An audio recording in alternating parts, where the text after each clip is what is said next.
Hi everyone and welcome to Mom Your Own Way. I'm Lily Coco and today I'll be talking to Leslie Dorchester.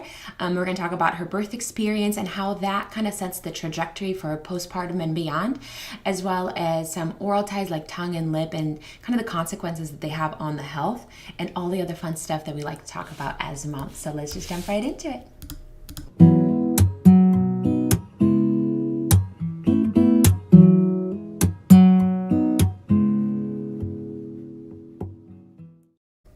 Hi, Leslie. Hi. Your background is so beautiful. It reminds me of like fixer-upper, Oh, thank you. farm scene, like the plant, the shiplap, the thing, like it's so perfect for like a podcast background, for any photos, for any like whatever. You're all set This up. is our office, so that's where I'm at in our house. Okay, well, you look good. Yeah, well, thank you. Before we hopped on, we were discussing our lovely hair or the lack of it. That's right. I think also like blondes in general have thinner hair to begin with. I also already just had like struggling hair, and then with the postpartum, Yeah. again nobody told me about it, and then these clumps were coming off in the shower. My husband already hates it that like clumps come off, and of course I'm sticking them on the shower walls because I'm a disgusting human being. But now these were like heavy clumps. At a point I was like, do I just like save them and make myself a wig? I hear that. I mean, it's not just in the shower. It's probably the same for you. But, after you're Everywhere. blow drying your hair, my hairbrush, when I'm taking that hair out of my hairbrush, it's after every time I brush, Yeah. especially after I shower and I'm brushing through my wet hair. I take it out and I'm like, this looks like a little animal. Yeah, it's like it's sick. It's almost sick. You're just like, my husband once was like, maybe you're just like brushing more so you're seeing more. And I was like, no, there's an abundance of hair that is coming out. And I'm like, I think if I give it one more week, I'm not gonna have any hair. Like, because the amount that was coming out, yeah, I was like, there's less left on my head that there is now in the trash can. It really does feel that way. And hmm I don't know about you, but when I was pregnant, my hair and my skin and Oh, everything was beautiful. And I know not everybody has that experience. I actually wasn't expecting that because I have acne-prone skin. My hair is kind of like oily and wavy, and it has a mind of its own. And so when I was pregnant, and this was actually both pregnancies, my everything happened this game. My skin was flawless. My acne went away, and my hair was behaving, and it was doing what I wanted to, and it was yeah. shiny, smooth, and soft. And Those prenatal pills, were you taking a lot of prenatal vitamins? I did. Yeah. I did take prenatal vitamins, but I'm continuing to take those. Even Good.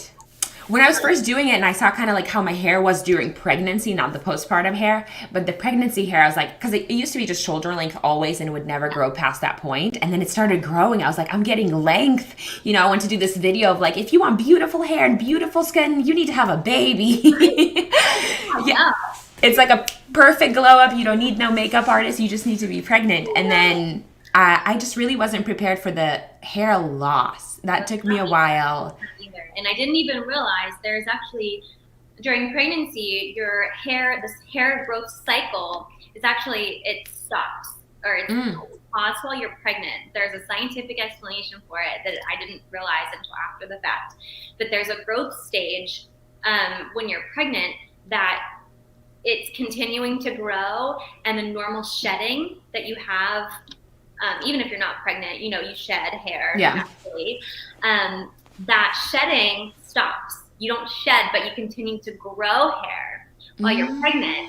And so it's only after the baby comes out that you start shedding all of that hair that you would have normally shed throughout your pregnancy. But that stage of hair, there's like a hair growth cycle, and I don't know exactly the term. No, this is perfect explanation. What you're saying completely makes sense when you like think it through. This is the first time I've ever heard a full explanation of it.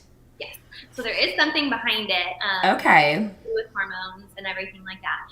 But yeah, so that's why you shed. And some women, of course, do have more. Like I feel like I am on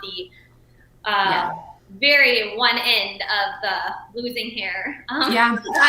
It's a lot and continue to. I have a friend who recently mentioned, she's like, I didn't notice my hair falling out through the postpartum, but what she has noticed is when it started growing back. So those annoying little baby hairs, mine's doing it right now. But she started noticing those. And so then it's like, oh, so they are being replaced. I had a very noticeable one after my daughter was born, and it was all in the front, of course, and I have pictures from her first birthday, and I just have this little, piece growing in the front. I feel like it's documented in pictures. I couldn't even hide it. I feel like it's a bonding experience between moms and babies. Like, when they're born, you're both in diapers. You're both kind of almost peeing yourselves without wanting to. You got to take these baths and these naps when you can. You kind of cry out of nowhere. And then they have funky hair and you have funky hair. And so you just kind of grow together into this development of like, we're going to get better together. Yes, that's so true. That's a good way to say that. I love that. Tell me about you. Tell me about your story. Tell me about your births. I mean, there's so much to learn. I know. So I know we only have a short window today, but I have experienced a lot. I have two babies. My daughter, my firstborn, is she's 4. She's almost 5. And then I also have a 4-month-old. Oh, baby. So, yes. So yeah, I've got 2 babies. And I'll just kind of go back to the beginning with my daughter, with her birth. I was having a smooth pregnancy with her. First time I ever was pregnant. And I felt great. I didn't really have morning sickness. I was treating myself well as far as eating well. I was exercising. I was probably in the best shape of my life, I would say. So I was really trying to take really good care of myself so that I could, do the best I could for my baby. And at 30 weeks along, I found out that I had what's called H.E.L.P syndrome, H.E.L.L.P. And I had never heard of that before. But I had gone in to my midwife. I was seeing a midwife at the time. And I was just feeling really off for about a week. And I finally went in to be checked. And she came in and she said, you have H.E.L.P syndrome, and you're most likely going to deliver your baby within 24 hours, is what she said. And at 30 weeks pregnant with a first pregnancy, I was very shocked, as you can imagine. Yeah. Wait, sorry. Can you expand on this syndrome? Because I'm not familiar with it. Yes, I was not either. And I consider myself to be pretty well versed on a lot of things relating to birth when I was pregnant with her. But yes, so H.E.L.P syndrome, it stands for hemolysis, elevated liver enzymes, and low platelet count. Wow. So basically, my body was like shutting down. Oh my gosh. So my blood pressure was through the roof. And it like your organs are just shutting down basically. Oh my gosh. So what a switch, because you had just mentioned that you felt so healthy, and then to receive the news that it's completely opposite, and then that you have to deliver in 24 hours at 30 weeks. I mean, how do you wrap your brain around that? So at that point, you're just kind of thrust into fight or flight, right? Yeah. Because you have to. You have no alternative. So for me, what happened was I unfortunately had to be transferred to a different hospital because my hospital I was scheduled to deliver at with my midwife was not capable of handling a 10-week premature baby. So we had to be transferred to a hospital, which was actually right across the street, ironically. That's helpful. It was helpful. However, it was just, you're just thrown into the wolves. Exactly. And so I wasn't being cared for by doctors that I had chosen or vetted, so it was just kind of like the on-call, whoever was on call, right? Yeah. And so through all of that, not only was the situation overall really traumatic to be in, but I actually had an experience that I'll share about, just because I think women need to be aware of it. But I had a doctor and her resident, and that was actually the resident that she said, I'm going to go ahead and do a cervical check. She didn't ask me for, my consent or anything. She just said, bust into the room saying, I'm going to do a cervical check now. And proceeded to do that. And, of course, like, I'm hooked up to things, but I am very with it. I'm still, I know what's going on. I'm not sedated or anything like that. And so she proceeded to do that. Meanwhile, I am yelling and screaming in pain because it was very painful for me. At 30 weeks, your body is not dilated at all. So if you can imagine I'm like squeezing my legs. I am cringing. I feel violated just hearing your story, and I'm not even present. So that's why I share this point, because not only was she doing a very, I call it violent, cervical check to me, she also had done a membrane strip without my consent and without telling me. And she also talked to me very condescendingly while she was doing that. As I'm yelling, she says, "It's okay, honey, you'll thank me later." Those were her words, and she was a resident. And so she sounds almost rapey. Like, I want to say, for the like benefit of the doubt, now you're in this emergency situation. I don't know why I did quotes. You are in an emergency situation. So things have to be handled quickly, efficiently. Everyone has their job. But where's the like humanity of like, you've been thrown into this. This is traumatic. And now it's even like physically traumatic on top of the emotion. Like, I just can't comprehend that. And so that little moment in time will be forever kind of, ingrained in me as, just one of the things that, as to why I consider that birth traumatic. Because I'm so sorry. I felt so violated, And so it was actually at that point in time, I remember closing my eyes, thinking to myself, I have no control. I have no control over what's going to be happening to me. And you can imagine how helpless that feels when you're at the mercy of your medical providers that you don't know. And now I don't even trust them because of what they're doing. So anyways, after that, we did so I'm gonna back up just a little bit, but for her birth, I really wanted to have a natural vaginal delivery for her. And they tried to induce me at 30 weeks, but again, at 30 weeks pregnant, your body just is not ready to open, dilate to give birth.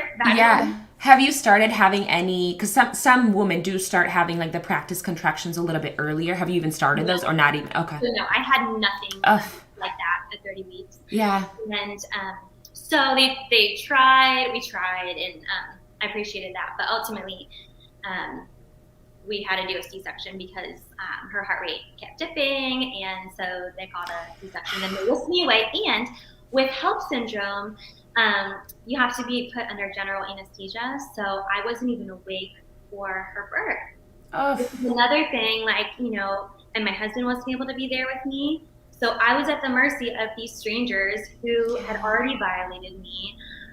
I couldn't. You're stripped. You're like stripped of your experience of the beautiful moments, the meeting, the greeting, the beauty that, like, of course there is pain that is part of the process, but what makes that pain tolerable and fine is that the beauty that you receive of like, oh my gosh, my baby's here now, this is a part of me, and that was taken away from you, and I'm so sorry. That's in such a rough way too, and like not in an apologetic, sorry this kind of happened, but like just yanked. They just kind of yanked.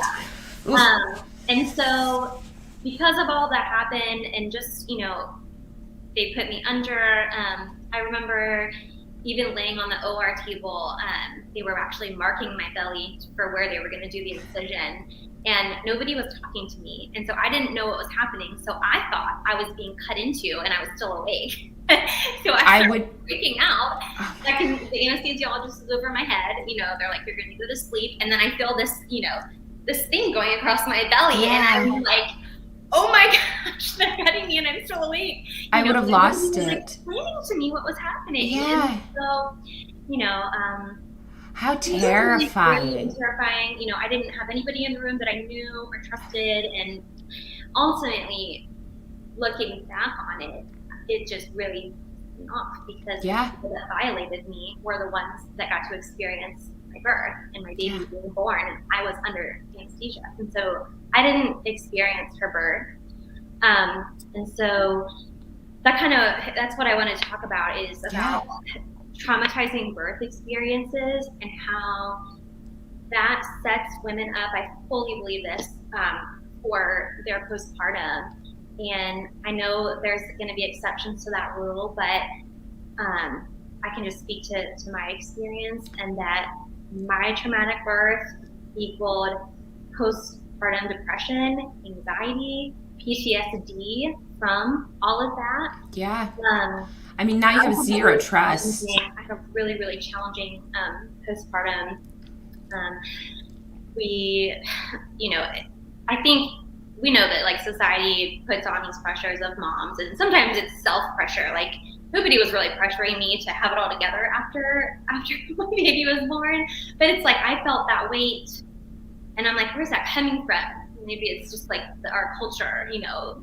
We see on Instagram, like I know you talked about this before, but like you see the perfect picture of, Yeah. you know, a mom who has everything together, and so we kind of project that upon ourselves Mm-hmm. to do that. And so it was just the weight of the world on my shoulders. I felt all that pressure. Plus, I was trying to deal with all of the postpartum stuff, to which I did not admit to. I didn't recognize it for myself until well after. And finally, when I was in a better mindset, and I had gotten out of that postpartum stage, I was able to look back and say, wow, did I have that? And how, you know, when I was in that bubble, I wasn't able to recognize. And I hid it actually very, very well from, you know, family and friends, Yeah.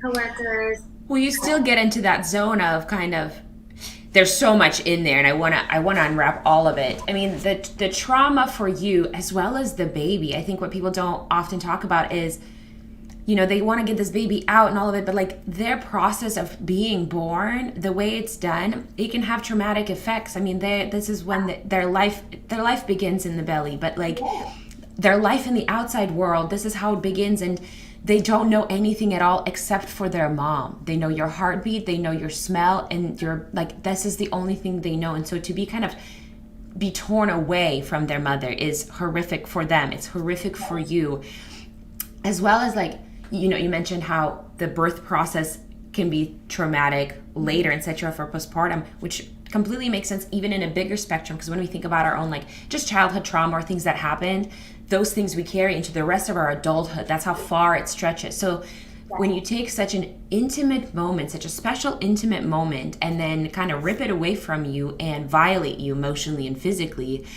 it's like the way it's described to me, I almost picture like a Saw movie, Right? where things are happening to you, there's That's what it felt like. things going on, and you just, it's just hard to comprehend and put yourself through it. And then like you said, when you're up on your feet again, whether it's society, whether it's your own pressure, but there is this almost need to kind of like get going, because now you have this other human being that you're taking care of, and so you want to jump in, you want to seem like you have it all together. You're, especially as a first-time mom, you want to be like, okay, I want to be a good mom, and so you look at those examples on the Instagrams and the Pinterest, and you're like, oh, I need to make sure I'm doing this and this and this and this, and you start collecting all these things that you should be doing and putting pressure on yourself. But I mean, I'm all over the place because I'm just having such a hard time grasping, because like it really was. I can't believe that happened to you, and like that can have so many negative effects for not both parties, all of the parties. It's you, your baby, your family, your significant other, like, and it's hard to share those things because no way did I compare my experience and like, but I just remember feeling a certain way, and I felt like I couldn't share it or express it properly with people. And so I understand that, like, that hiding, that wanting to shut it off, almost wanting to block it out, trying to make yourself believe like that didn't really happen, that's not part of you. And so you just kind of keep going. You wake up, you do the things, you go to bed, you make sure that everyone's okay, and you almost never take a deep breath until, 6 months, a year later, you're like, wait a minute, what just happened? Yeah, and it was actually not until recently, even today, that really close friends of mine, when I was actually talking about how different that first birth was with my most recent birth, they were telling me, like we suspected that you had postpartum depression, anxiety, and all those things, just because you just didn't seem like yourself, but we didn't know how to approach that, because it is such a sensitive topic. Yeah. Plus, someone just became a mom, so of course they have so much. They just have so much on their mind. So it's kind of like, oh, you changed. Like, you can't say that to a new mom. Of course she changed. She just became a mom. So, like, that's completely understandable, but it's almost kind of hard to hear, because then you're like, oh, even my close friends also saw that I was struggling. But, like, it's such a, at least your friends understood, that, like, it's a sensitive subject. It's something that should be approached sensitive. Unlike your doctor who said, I don't care. We're just kind of gonna get into. Did you ever have a conversation with any of the staff about your experience or your feedback? Or no, it took me a year after that birth experience to finally be able to compose my thoughts into a letter. Okay. And I did write a letter to the patient advocacy at the hospital about my experience, and I did outline specifically. There were more things than just that, but that was like one of the biggest contributors, I think, to my trauma, was just being so violated and so handled without any compassion. You're almost like an alien, like thrown on the table. They took your alien baby out, and they kind of threw both of you out into the world.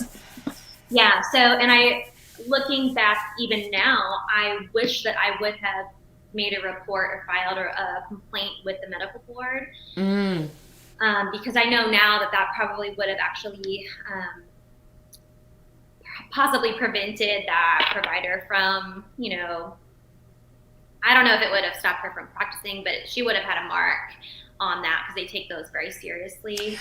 I'm really concerned about other moms who that lady is handling. Yes. So I've actually, I Googled her name, and she's practicing out of the country now. Oh. She's in like Venezuela or something like that. Okay.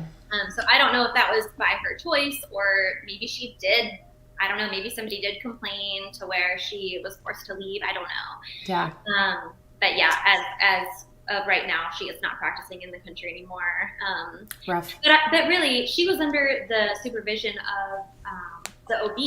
Mm-hmm. So I blame her. That particular OB that she was practicing under is still practicing at the same hospital.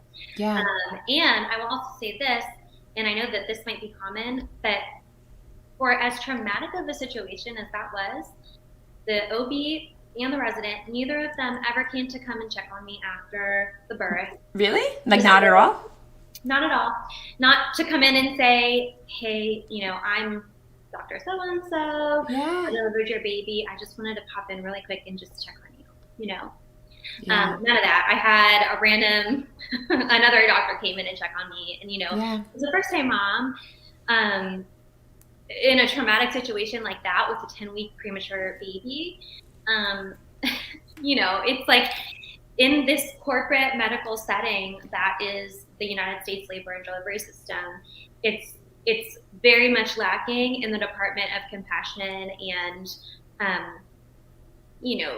just specialized care for women and their feelings and how their mental health is after they deliver. It's all about get that baby out, keep the baby alive, keep mom alive.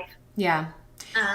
Well, on one side, not to like defend them in any way, but I do understand if I was a doctor, I would struggle getting emotionally involved with people because uncertain things happen. And so they almost kind of have to be a little bit strict towards things because daily they handle so many situations.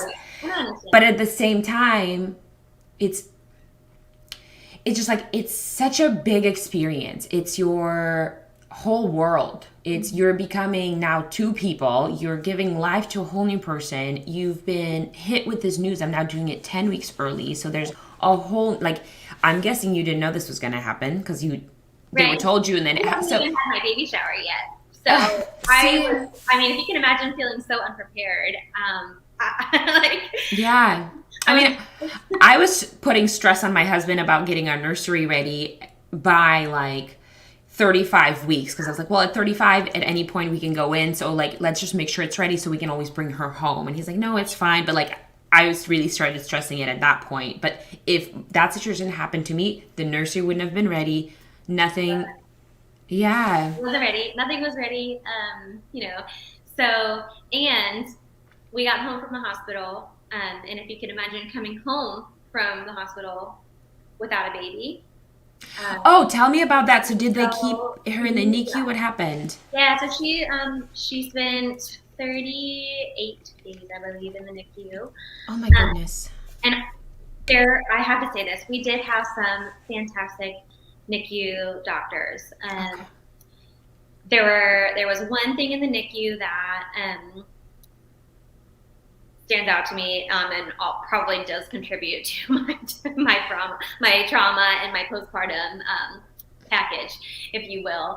But so I had they do a rotation, I guess, at this particular hospital, and I'm guessing it's probably similar at a lot of hospitals. But they rotate out their doctors in the NICU every couple weeks, maybe to get a fresh set of eyes on your case.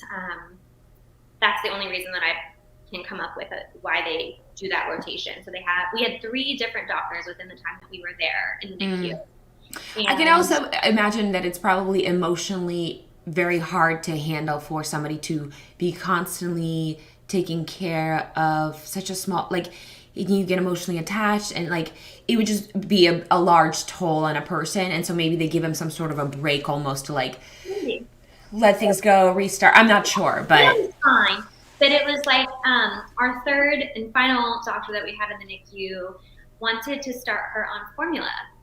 And there was no good reason in my mind as to why she wanted to do that. Yeah. None of the previous 2 doctors had ever brought up or mentioned that being part of her care plan.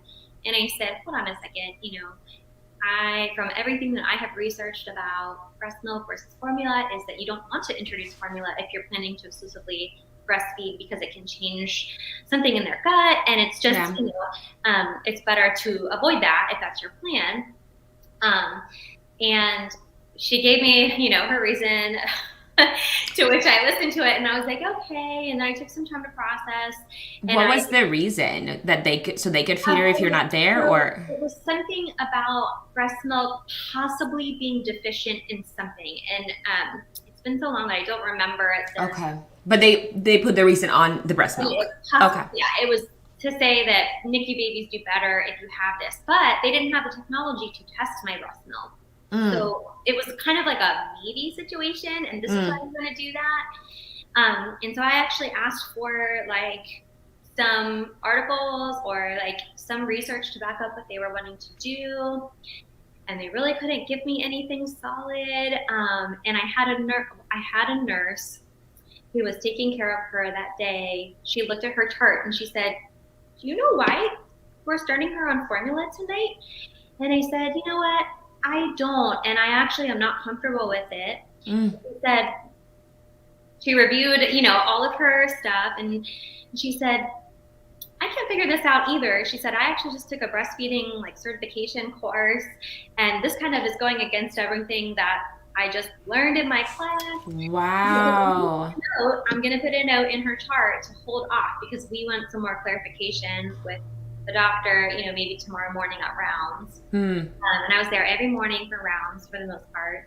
And I came in the next morning and found out that a nurse had totally disregarded that note and gave her formula anyways against my wishes.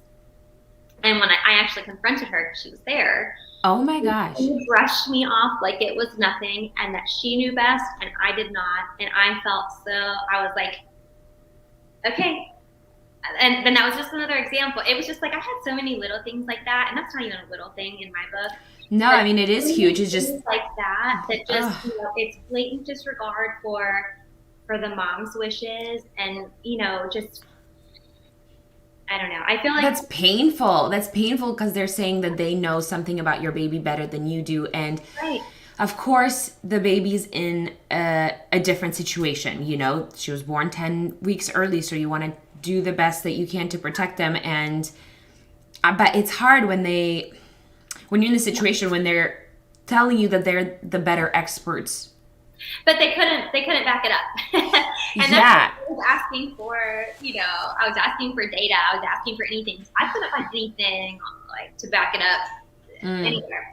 And so that's why I was asking. I'm like, give me a peer-reviewed, you know, a journal article, something. Yeah, that's what you're wanting to do here. Yeah. And they gave me I remember they gave me a 10-year-old article that wasn't even specific to what they were doing. It was like very general, and I kind of like took it, and I'm like, this is not. That makes me so angry inside. Because if somebody just without like gave my baby formula when my plan was to breastfeed, and then disregarded my wishes, completely put me to the side, chose for me what to feed my baby, like, I don't know, how dare you? Like, what are you talking? Yeah, and then if it benefited my baby, if they told me, hey, this is for her safety, for her thing, totally. But I'm going to need to hear that explanation. I need to see that evidence. And I think, I don't know, I just feel like as mothers, we have intuition for a reason. And my intuition for that was saying, no, like, I need more evidence before I'm going to be comfortable with this decision. Yeah. And so I just think that in the medical system, when you give any type of pushback, it's oftentimes met with, you know, very defensive attitudes, and, you know, I'm the doctor, so I know best. Yeah. But really, I mean, nobody can make that decision. Nobody's going to choose what's best for you except you. I mean, unless you're unconscious and you're not able to process. But, yeah, so that was just another big thing that, you know, in that that's moment, awful. That's a huge thing that could have had so many, like you said, the gut problem. Maybe then your baby wouldn't want to do breast milk and only do formula, so then your plan would completely change. I mean, this is a huge thing that they completely disregarded. You know, disregarded the mom, and I'm like, this is my baby, so, you know, it just little things like that just kept chipping away at my postpartum experience. Yeah, absolutely. So I mean, yeah, so she wasn't in very much longer, and so I actually made a conscious decision at that point when they just gave her that formula against my wishes. I decided I'm going to comply with everything they want me to do for her, because I was worried that if I tried to go against any recommendations they were making, that they would try to keep her longer. And so I decided I'm going to comply so that I can bring my baby home, so that, you know, I can make the decisions for her. But that is so horrible. I understand that that's the choice that you had to make because you're looking for the safety of your child, but it's almost like, I don't know, what like pimps do with their hookers. They're like, for your safety, you need to continue doing this. And you're like, I guess I'll do it for my safety. But like, you don't want to be doing that. That's against your will. Right. So we thankfully were able to bring her home. We went to her pediatrician's appointment probably the next day or 2 days later, you know, the normal appointment when you bring your baby home. Yeah. Had the conversation with her pediatrician. Does she need to be on formula? He looked at me and he said no. Good. No, she does not. And he agreed with me. And so it just validated my feelings on the whole situation, you know. Yeah. And he's the doctor himself. So it's just like, you know, so much. That's so hard. The whole conversation between breastfeed and formula in generally is such a touchy subject because there's different circumstances, there's different situations. Right. At the end of the day, you just want the baby fed, and we want to make sure that they're full. Our whole journey was through breastfeeding, so that's just what we did. But I understand those moms who have to do formula and supplement. My biggest concern is that it wasn't they took that choice away from you. They wanted to, yeah. And they probably assumed, I mean, they send me home with formula and, they probably wanted me to continue doing that. And I just believed that my body was making exactly what my baby needed. Absolutely. And I had the milk, and that, I know not everybody is able to, but I had actually an oversupply. And so I had all this milk, this really good, like, colostrum milk, Yeah. You know, at 30 weeks that my body would produce milk early. Your body it's so magical that, like, how it all works. Knows what to do. Yeah. Yeah. It's so magical to me. I never understand it. I'm like, how do we create a person? There's a person that, like, what? And what? Yeah, with, like, skin and bones and breathes and talks and then grows up. Like, describe it is just, it's a miracle. The process is a miracle. The product, the baby. Well, your process, unfortunately, wasn't a miracle. It was like literally a Saw movie. I'm so sorry that it happened to you. Like, Yeah, and so, all of that to say that, your birth experience, I truly believe this, that set the tone for why I experienced the postpartum, everything that I did. And I really was not in a good headspace. I just remember crying, for no reason. And it wasn't just every now and then. It was all the time. I felt so alone. Like, I felt so anxious about everything. And probably just, you're thrust into motherhood in such a traumatic fashion that you just don't have the mental capacity to really kind of handle that, because you can't prepare for that, No, and it's a traumatizing experience, right? You just can't to experience. Yeah. And most moms get, 38, 39, 40 weeks and still struggle. You got your 10 weeks taken away from you, and then you had 10 weeks of torture almost added, of not being able to be with your baby and not being in control of what is happening to your baby or you. And so a lot of your will and a lot of your rights were unfortunately taken away from you. And I mean, of course that would lead to so much postpartum. Would you share some of the things, if you're comfortable, just for some of the other moms who are struggling, who don't even know that it's postpartum? Because I think sometimes it's kind of hard to recognize that. It is very hard. And like I said, I think deep down maybe I did know that I was experiencing it, but I'm very stubborn. I can be very stubborn, and I don't think I ever wanted to admit to myself, and I will share this. I was able to justify it to myself to not get help, because I never had thoughts of harming myself or my baby. And because of that, I was able to justify it by saying, like, I don't have postpartum because of that reason. But I know now that is very not true. Yeah. That is so not true. And you don't need to have those thoughts. And women have them. So if any women are listening to this and you're having thoughts of harming yourself or your baby, that's a huge red flag, a huge marker. But I think so many women experience postpartum depression and anxiety just by an overwhelming sense of, it's almost just like such a weight on your shoulders. Yeah. Like, I remember feeling like I had the weight of the world. Like, I needed to clean my house. I needed to do dishes. I needed to wash bottle parts and pump parts, because I was exclusively pumping. And I also felt like if my baby cried, I was always constantly on edge. I was waiting for her to cry.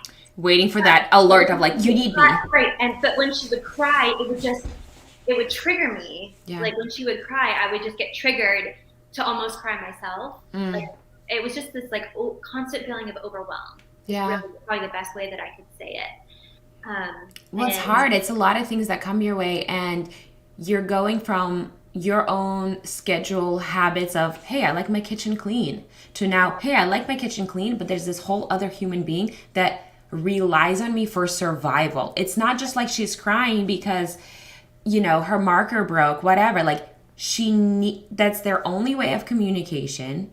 They're not manipulating you. I don't like the whole thing of, like, you can spoil a baby, don't answer their cries. Yeah, I'm like, it's all about communication. This is their only way. The brain capacity to be manipulative.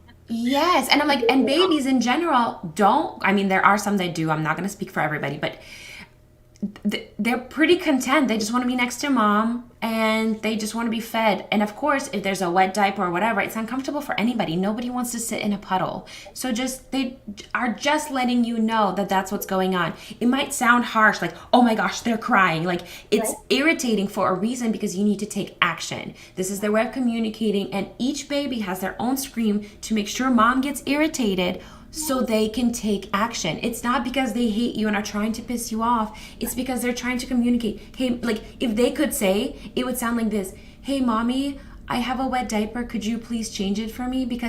Or I just want to snuggle. I miss your scent. Mommy, could we do this together? Hey, mommy, I know you're busy doing dishes, but could I just be by your side right now? Like, that's what they're trying to express, but it sounds like it comes out a cry. Yeah. And it's such a thing that I keep seeing on like online and stuff, oh, the baby's crying, you have to do this, you have to do that, you have to tell, teach him not to cry, teach him not to, do this. But in my head, what happens in turn is that we turn into these adults who aren't ready to admit that when we have a problem, we say, I'm okay. I'm okay.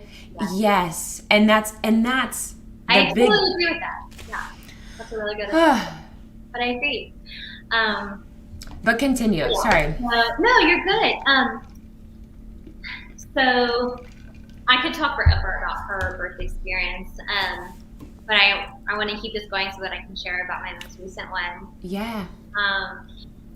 So because of all that trauma that I experienced with my daughter, I was very intentional about preparing for another one, and I know I shared, like, I really wanted to have a natural birth with her. So it didn't go that way.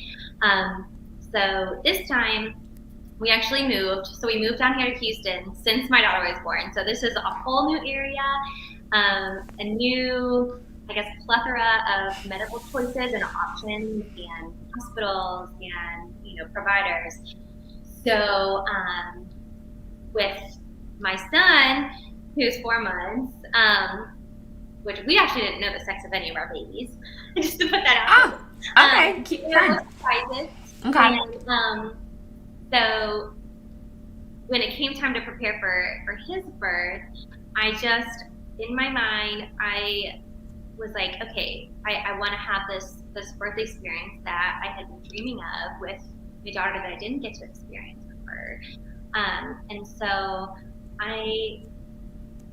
when we moved to Houston, actually, my first doctor that I was with, I approached the subject with her. I'm like, okay, so let's talk about, we're trying for another one. I really want to have a natural birth. So in my mind, I'm like, I want to have a back to birth after cesarean.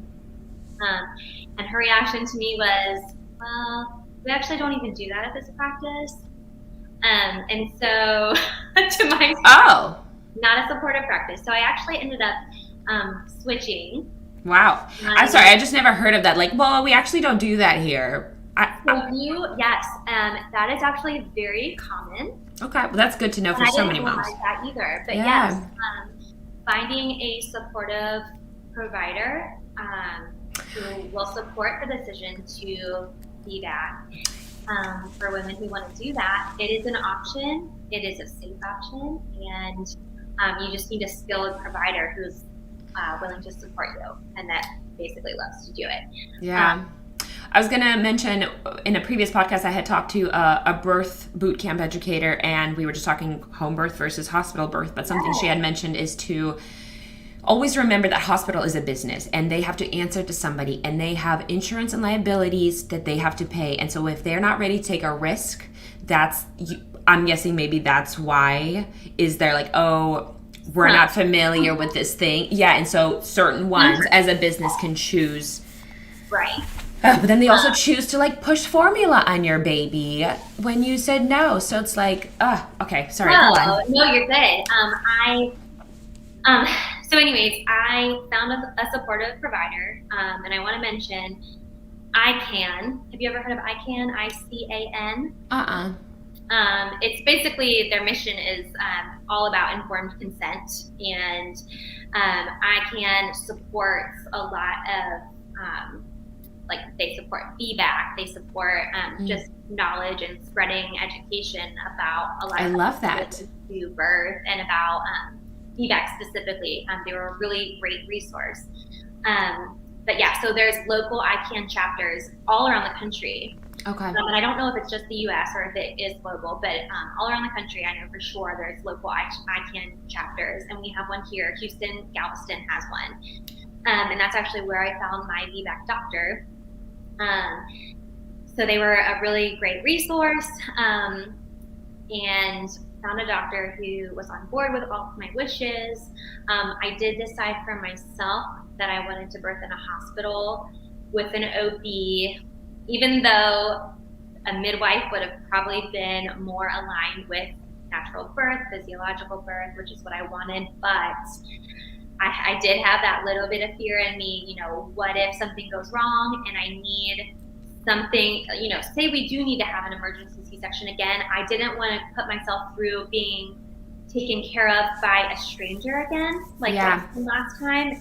So you want to eliminate that risk. For that reason, sure. I chose to go with an OB and birth at a hospital.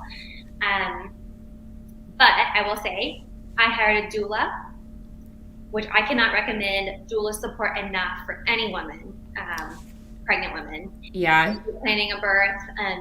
That goes for any type of birth that you could dream up in your mind. If you have a doula who can just be your advocate, like if I would have had a doula for the first birth, for the traumatic one, I think I may have come out on the other side maybe a little less surprised.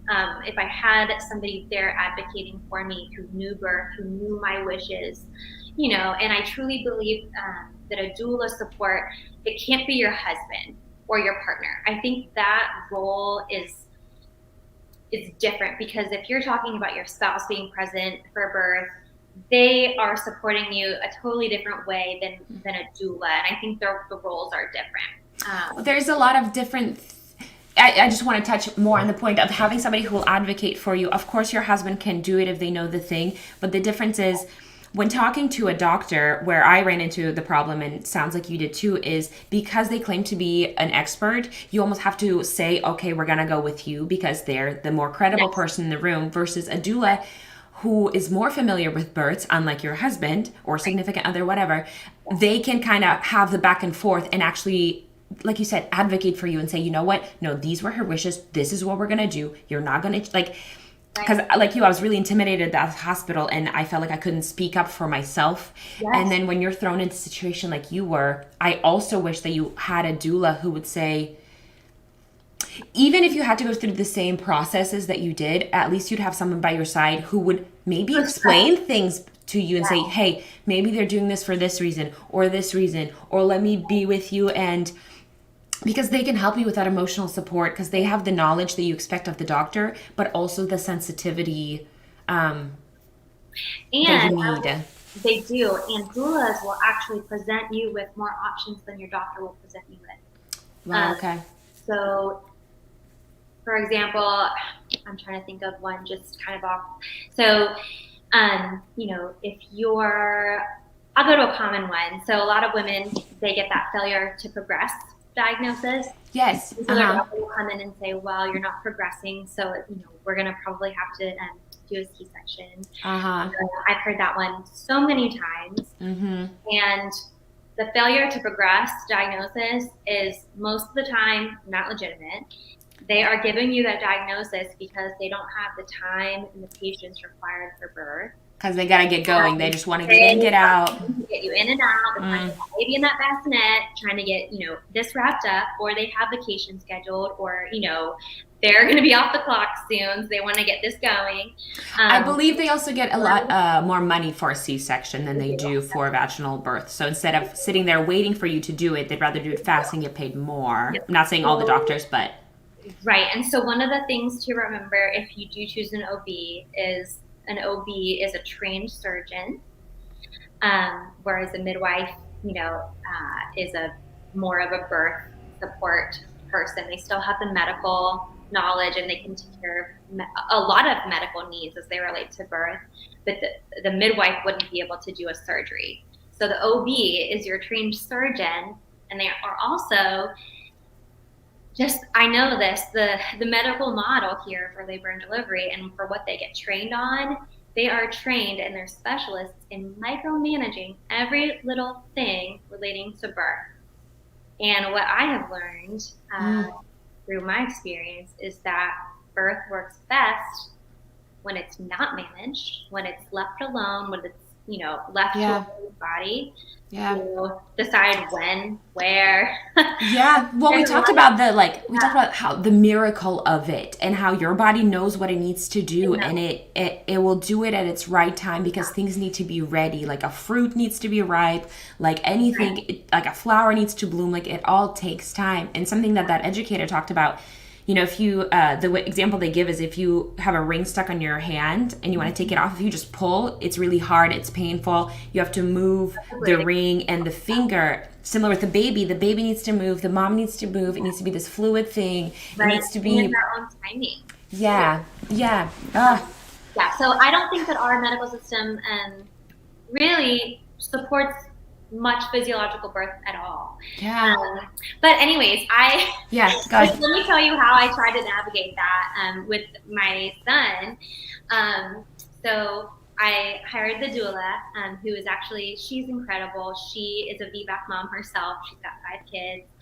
I connected with her instantly, and I was like, oh, this is the one. I was like, this is totally a match made in heaven. And so we met several times before I was due. We talked through some of my birth trauma. We kind of created an action plan on, what if I developed H.E.L.P again? Or what if I needed an early delivery? We created an action plan so that I would have something in mind, so that we would know what we were going to do, if we had to make hard decisions, basically. And she was going to walk with me through all of that.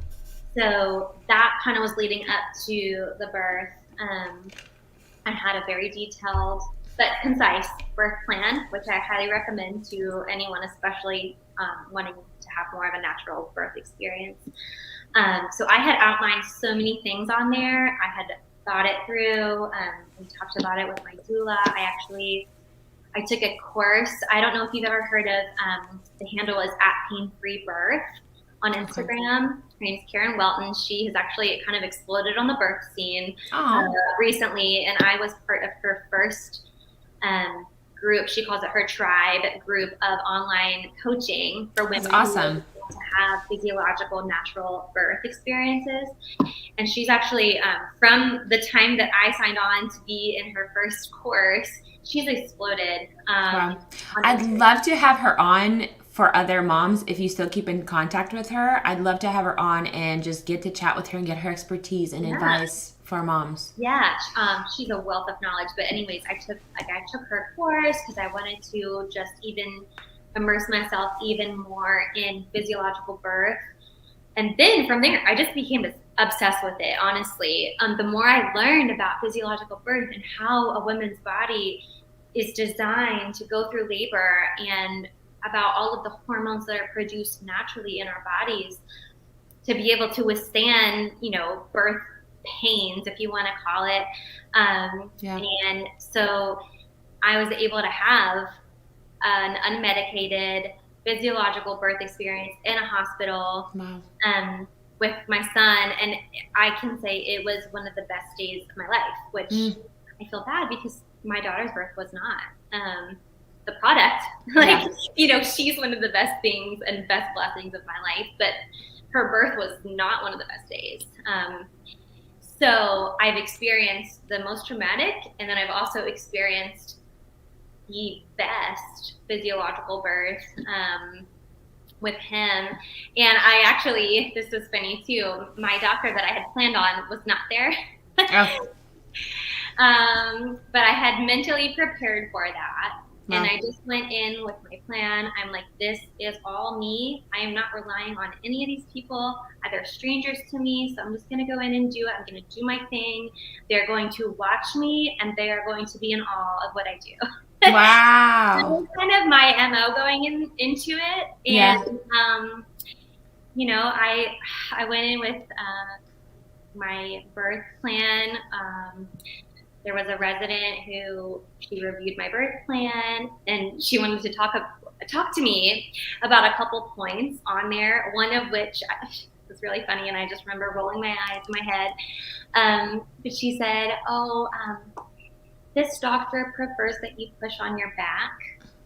And I had on my birth, my preference sheet that I wanted to push in whatever position was instinctively, whatever position felt good or that I wanted to. I wanted no restrictions. And so I just remember like almost laughing inside, thinking like, that's great for that doctor, but I will not be pushing on my back. Wow. And what I want to say about that is so many decisions that we make when it comes to our birth, you are allowed as a birthing person to say no thank you. You are allowed to tell your doctor, no, I'm not comfortable with that. And you are also allowed to say, I need more time to process this. And one of the things that my doula told me, and this was in one of our prep meetings, she said, if I ever say to you, would you like some time to think about this? If a doctor came in and said, I'm recommending this, she said, if I ever ask you that question, do you need some time to think about this privately? She said, the answer is always yes. And that will, and then she would have, if that didn't happen, but I was prepared for that. But I love that. I love the little quotes that you mentioned, because to have in your tool belt, because again, so many things are happening and you feel out of control. So you do need time. You do need things. You need just a little comfort. So to know those and remember those, to like when they just come in rushing in, and you can say, hey, I need a little more time, or no, thank you. Just to know them so you can use them. Yeah. Say no, thank you, or I'm not comfortable with that yet. Yeah. If they're trying to put something on you. I really just want to stress that knowledge is power, and if you go into your birth, some moms are comfortable going with the flow, but really if you go with the flow, you're going to be going with your doctor's flow or your nurse's flow, and it might not actually be aligned with what you really want. So I would encourage women who are preparing for birth to really educate yourself about the woman's body and how incredible it is. About, even as it relates to like getting an epidural, because that's such a commonplace nowadays, but women aren't actually taught that, you can do it without. And a lot of the nursing staff and stuff, they come in and they say, are you ready for your epidural? Are you ready? They don't say, would you like one? Is that something that's part of your plan? Yeah. Standard. And I can't tell you how many nurses after I delivered this last time, they came in and they're looking at my paper and they're like, you didn't get the epidural? And I said, no. And they were like, it was just like one of those things that you don't need it. I mean, I'm not saying, I'm not trying to make people feel bad for choosing that, because sometimes, you need it, or you just don't know how to go through the process. You don't know where to start, or it seems so intimidating, and it's something that can strike a lot of fear. Because a lot of women have a lot of fear about childbirth, and they're like, well, just give me all the drugs. There's no way. I have a low pain tolerance. Something that we talked about with a boot camp educator, and she's actually in Houston, and they do like courses and classes, and you can become a educator, and I think you might actually really like it because you seem really passionate about birth. I think you would do a great job. But something she talked about is within the hospital birth, something they discuss is Cascade of Interventions. And so it starts with the Pitocin, because it's like, oh, it's nothing, it'll just help you a little, but that actually spikes your pain, so you do need epidural because you can't handle it anymore. And so one thing leads to another, until I will actually say the first intervention is going into the hospital and getting a cervical check with your doctor. So because of the cervical check that I got with my daughter that was so traumatizing, I did not get cervical checks at all during my pregnancy. I said no, and I explained it to my doctor. I said, I have a lot of trauma, and this is why, and we talked about it. But you do not need to get a cervical check. I wish I knew that.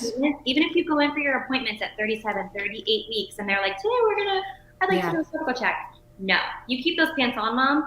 You do not need to do that. I wish I knew that. I hated the cervical checks. I felt violated. They hurt like a beezy. And and different women have different experiences with them. Like I've talked to women who it's not a big deal, but for me, they were always really painful. You know, especially I just will always think back to the trauma that I got. Of course. But a lot of women, doctors will do that without your consent. They will do a membrane strip during a cervical check, and they won't tell you what they're doing. I hate that. That is more common than you believe. I've met so many women, because I'm in a lot of like birth just groups and like support groups and things like that, and I can tell you how many women have said, yeah, that happened to me too. And I'm like, okay, this is first of all not okay, and women need to be aware of it, you know, and it's just another reason to decline a cervical check. Violating. As long as your pregnancy is going along and you have low risk pregnancy, like I understand there's going to be exceptions to every rule. If there's a legitimate medical reason, then okay. But, see, I didn't even know you can decline them. I thought it was such a part. And that's how we're made to feel in the medical system, in the medical model. We're meant to feel like the doctor has our best interest at heart, and that we have to accept whatever they tell us. And that's simply not true. You can decline anything, even hospital policy. They can try to use that against you, but hospital policy is not law, and they do not. You can decline anything. You can decline the bell. You know, a lot of times they'll want to do continuous fetal monitoring. You can decline that. I mean, literally anything you can say no to. It's hard. And unless you're armed with your tools and you're pulled out and you're comfortable doing that, which I really practiced. I was armed with knowledge just because, like I said, I took a deep dive into it beforehand, and I got comfortable with it, and I got comfortable with the idea of I know best, and I'm prepared to say no thank you to anything that I do not agree with and that I'm not comfortable with, and I will be able to explain why. It's hard to remember that we hire the doctors. Like you would fire your plumber, you would fire your electrician, you would fire your lawyer, you would fire any of the people that you hire to help you. Yet we get into this situation, it's so intimidating, and we're worried about so many things that we just kind of collapse and say, okay, do whatever you need to, and all of your rights just get taken one by one to you. I'm such a huge proponent of bodily autonomy and medical freedom. And, you know, just because a doctor tells you that this is what's going to happen, I'm sorry, but that's not okay. And they're not the ones that are assessing your risk. A lot of doctors, like, even like for VBAC, they're like, well, you don't want to go past 41 weeks because your stillbirth rate doubles. And I'm like, okay, let's talk about the stats. And I'm not going to remember exactly what they are, but it goes from like 0.003 to 0.006. So tell me that, and then allow me to assess that risk. I think because of how, you know, yes, it doubles, but when you actually look at the numbers, it's still really low. They try to say things like that sometimes. I hate that. To scare you and to instill fear. And I don't agree with it. And, you know, knowledge is power. So you just really, need to just.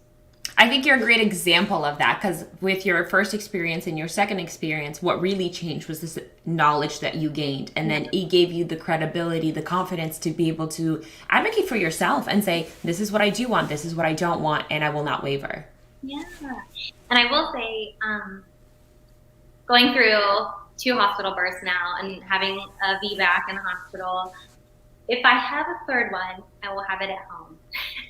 Wow. So I would be very excited to hear about that. Yeah. And I did have, you know, even though I was armed with all of my tools, and I did have, you know, the mindset to do it the way I wanted in the hospital, it was still like there were little battles that I felt like I had to, you know, to fight. Like, for example, I mean, I think I was almost in transition, and this doctor is asking me to explain why I want to do something a certain way, like on my birth sheet. And I'm like, I just looked at my doula and I'm like, you tell her, like I am focusing on what's happening to my body. I am so just, inward with, like you have to, labor just, especially unmedicated labor requires every fiber of your being to just be focused on what's happening, and you can't have side conversations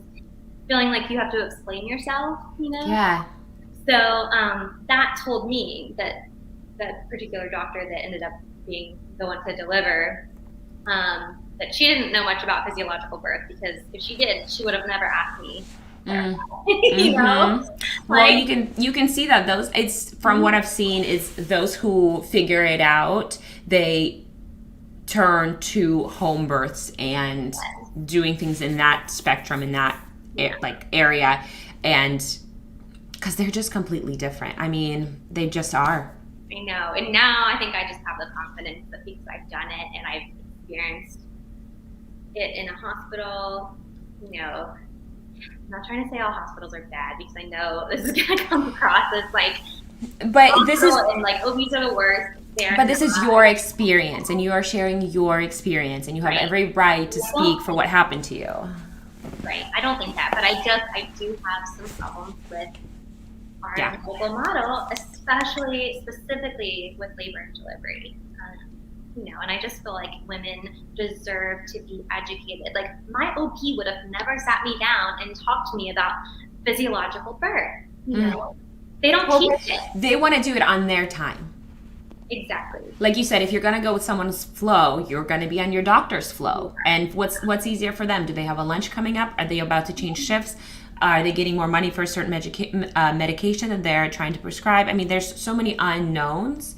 And when it comes to your birth, your family, your body, you should be the one who is making those decisions. Exactly. Yeah. So that's where, and like you said, I would love to find out more about the birth education or whatever. I think you would love it. I've actually been thinking just kind of for future. I'm not sure that I could do anything right now, but this whole experience has lit a fire. Yeah. I mean, I can hear it. I can hear the passion, and it just in my head, because I know the two ladies who are running it, coaching and searching, and then hearing your story and how you feel about it. I'd love to just send you information if you want to check them out, give them a try, or listen to the podcast and just hear them, because there are certain keywords that okay. Yeah, I turn you on when I'm like, I've got baby over here, I've got my 4-year-old over here. So it's a lot to handle. Bits of it. Yeah, but I think you might love it, and I'm kind of now thinking like maybe this is why God has put you through this experience, almost knowing that you are so strong to get through it and come out on the other side to now help others, because so many people don't know. I want to tell all how incredible birth can be, and even from like I wouldn't even say my birth was painful. It was because I was prepared for it, and it was I trusted my body to know what to do, and it was intense, but I wouldn't even use the word painful to describe my birth. And so that's where I'm like, you can do it too. If you're pregnant, don't write that off. Please let me tell you how amazing it can be, and let me tell you how amazing my postpartum experience has been from having a physiological birth experience. Wow. I know we're probably running short on time, but it is a world of difference.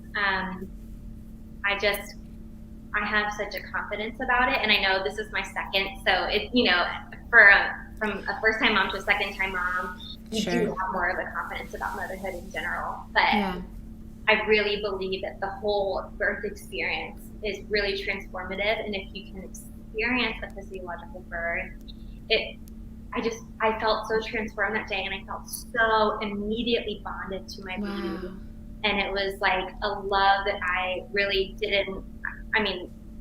It's crazy because of course I love my kiddos the same, but I struggled to feel bonded to my daughter from my she had to be away from you. She was taken from you almost. Right. Yeah. But it was like, I have pictures from my birth that I can post, not like graphic ones, but there's a picture of like the moment that he came out and they put him on my chest. And I did not push on my back. I didn't say that, but I did not. So this is the way I wanted to. But he came out and they, put him on my chest. And my doula was there to take photos, and I'm so thankful that I had somebody to take those photos, because if she wouldn't have been there, I wouldn't have had any photos of that moment. And I look at my face and I'm like, that is pure elation and love. And, and it's like, I want every woman to have that experience, because I have this I don't know, I'm so in love with my son, and like, it's so instant. It was so incredibly instant. And I was just like, even now he's 4 months old, and I'm like, I will hold him all day. I don't care if he, if people want to say I'm spoiling him, I don't care. I just am eating up every moment. Yeah, as you should. And, I just really credit the birth experience to just being able to feel that way and just feel so bonded to him, and in every way. And it's just almost like it's like an instinctual thing. It's like we are forever connected because of that experience that we had, and we worked really hard. And you were able to focus on it. You were able to focus on that connection instead of all of the other things that were traumatizing, that were scary, that were intimidating. You were instead just you and your son. This is what it was about. Yeah, and it was just like, I don't know, it was just like, it's beautiful. It was a dream birth. Yeah. And so I've lived it, and so I know that it's possible. And I really think that his birth was healing in a lot of ways, I'm sure, especially from your other one. Yeah.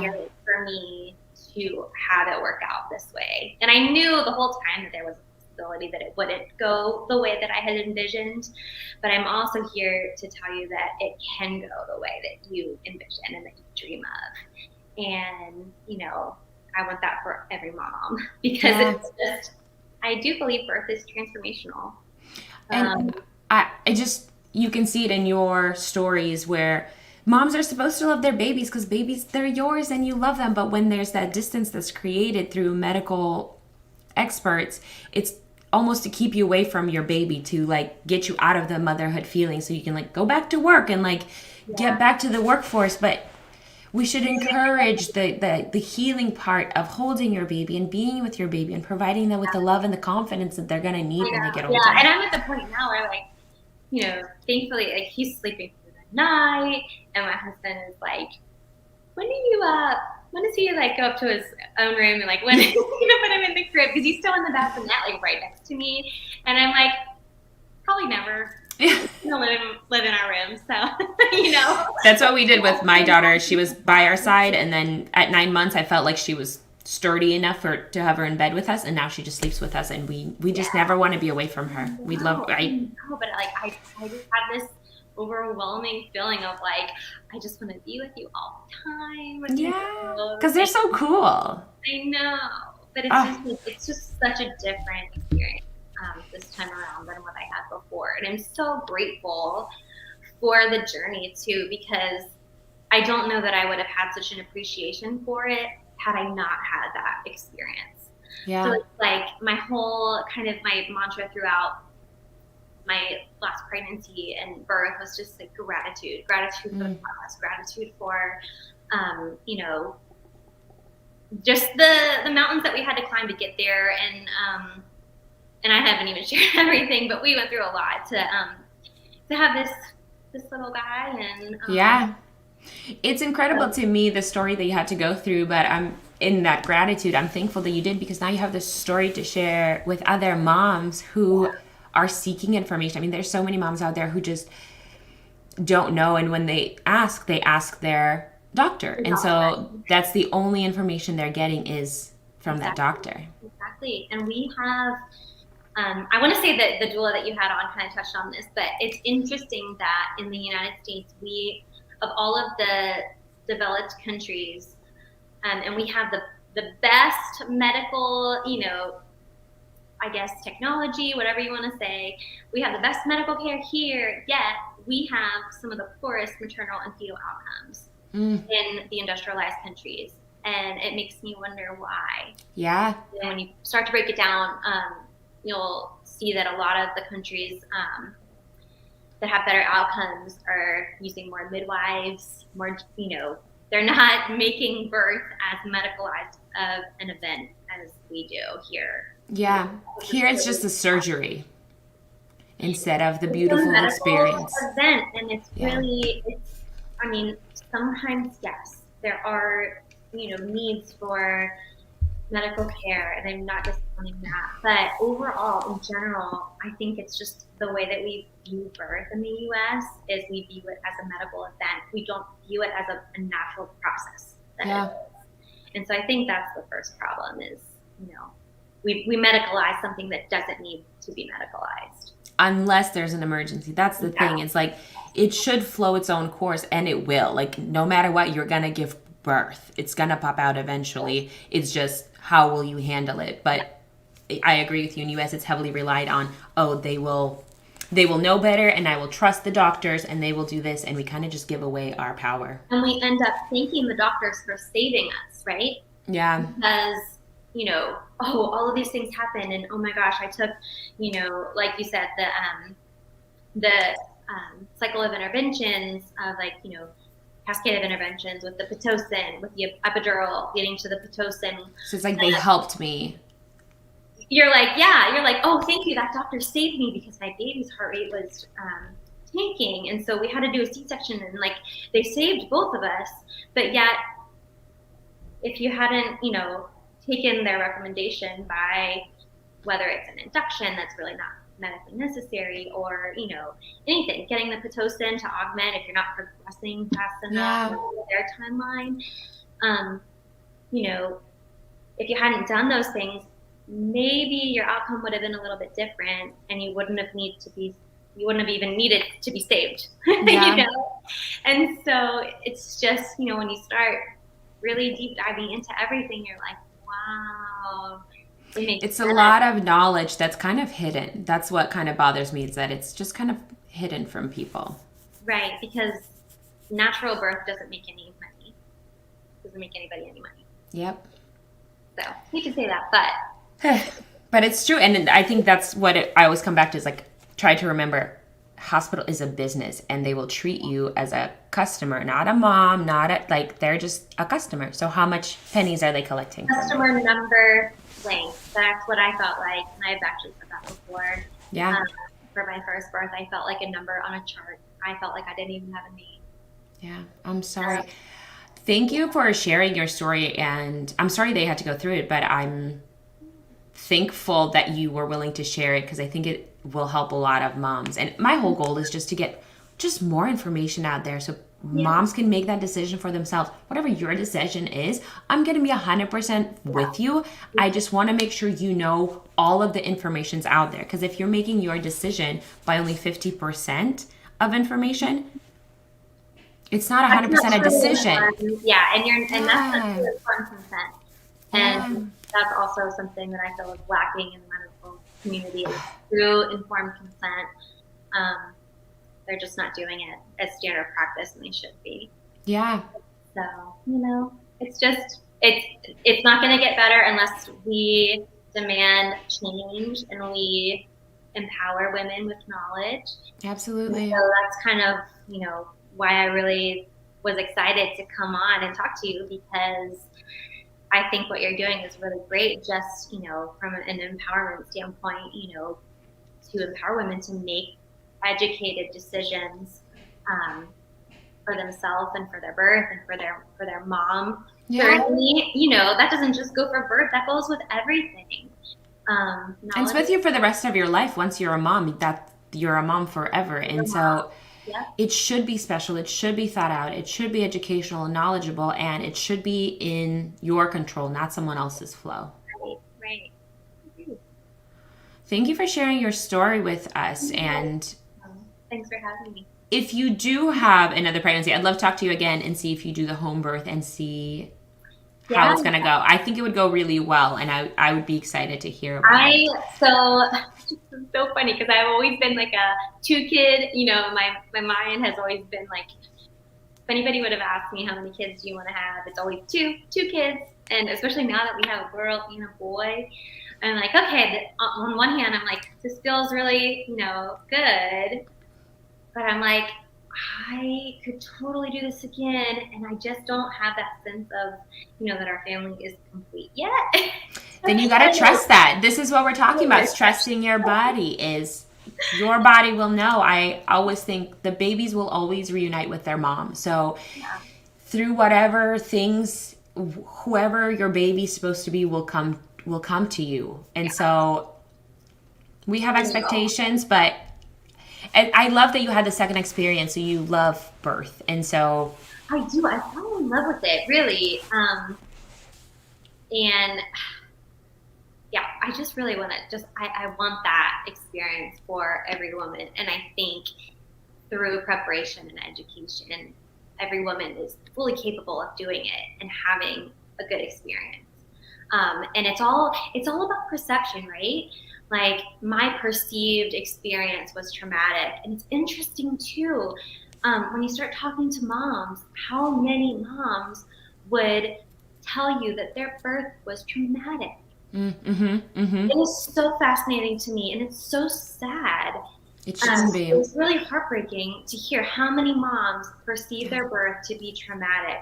And I'm like, what are we doing as a society that so many women are having traumatic births, and maybe the medical community wouldn't say, oh, that wasn't traumatic, they're just being dramatic, or,